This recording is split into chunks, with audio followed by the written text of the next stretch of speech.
এটি কুষ্টিয়ার ভেড়ামারা আলিম মাদ্রাসা। 2024-25 অর্থ বছরে সীমানা প্রাচীর নির্মাণ বাবদ এই প্রতিষ্ঠানকে 3 লক্ষ টাকা বরাদ্দ দেয় জেলা পরিষদ। তবে এখানে সীমানা প্রাচীর নির্মাণের কোনো অস্তিত্বই মেলেনি। এই প্রাচীর তো অনেক পুরাতন প্রাচীর, নতুন কোনো প্রাচীর তো হয় নাই। এটা সম্ভবত বছর 4-5 আগে না, নতুন প্রাচীর করা হয়নি। মিরপুর উপজেলার ধুবইল মাধ্যমিক বিদ্যালয়েও সীমানা প্রাচীর নির্মাণ বাবদ 3 লাখ টাকা বরাদ্দ দেয় জেলা পরিষদ।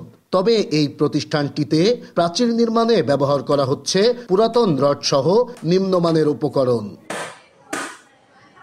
এভাবেই 2024-25 অর্থ বছরে জেলা পরিষদের অর্থায়নে জেলার 174টি স্কুল মাদ্রাসার সংস্কার কাজেই হয়েছে অনিয়ম।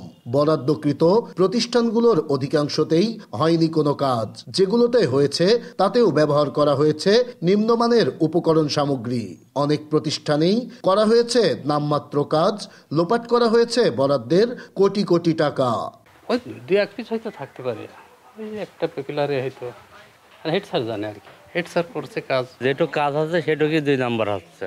স্কুলে যখন পুরাতন রড দিয়েছিল প্রথম, তারপরে বোলার পরে কিছু নতুন দিয়েছে, কিছু পুরাতন দিয়েছে। সঠিক তদন্ত করে এর যারা এর সাথে জড়িত তাদের বিরুদ্ধে কঠিন ব্যবস্থা নেওয়ার জন্য আমরা কর্তৃপক্ষের দৃষ্টি আকর্ষণ করছি।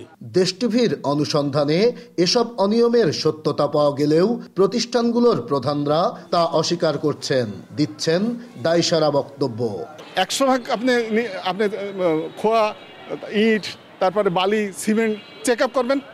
যদি কোনো ইঞ্জিনিয়ার বলে যে না মানসম্মত দেওয়া হয়নি, তারপরে আপনি আমার ধরবেন।